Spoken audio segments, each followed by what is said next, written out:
من الأشياء التي يحرم أكلها الطين. والطين هو التراب المبلول بالماء،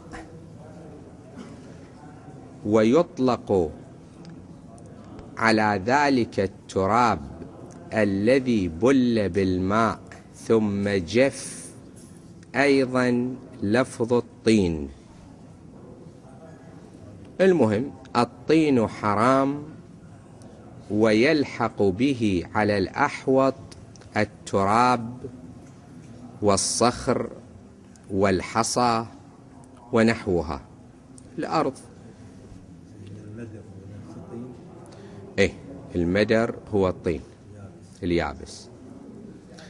هذه لا تؤكل، وفيها تشديد في روايات أهل البيت عليهم السلام.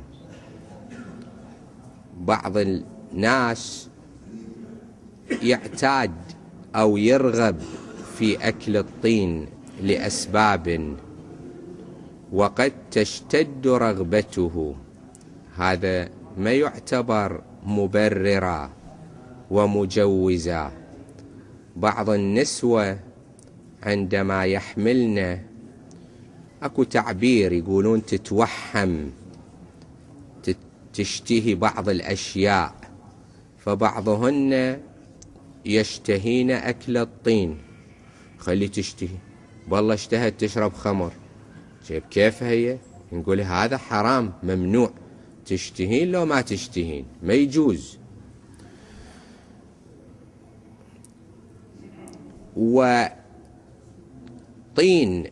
قبور المعصومين عليهم السلام من هذه الجهة حاله حال بقية أنواع الطين.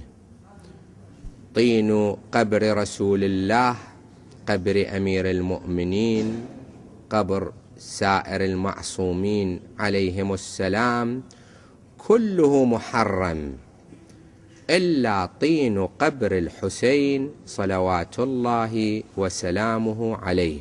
هذا استثناء خاص، خصوصية لأبي عبد الله الحسين، أن الله تعالى جعل الشفاء في تربته.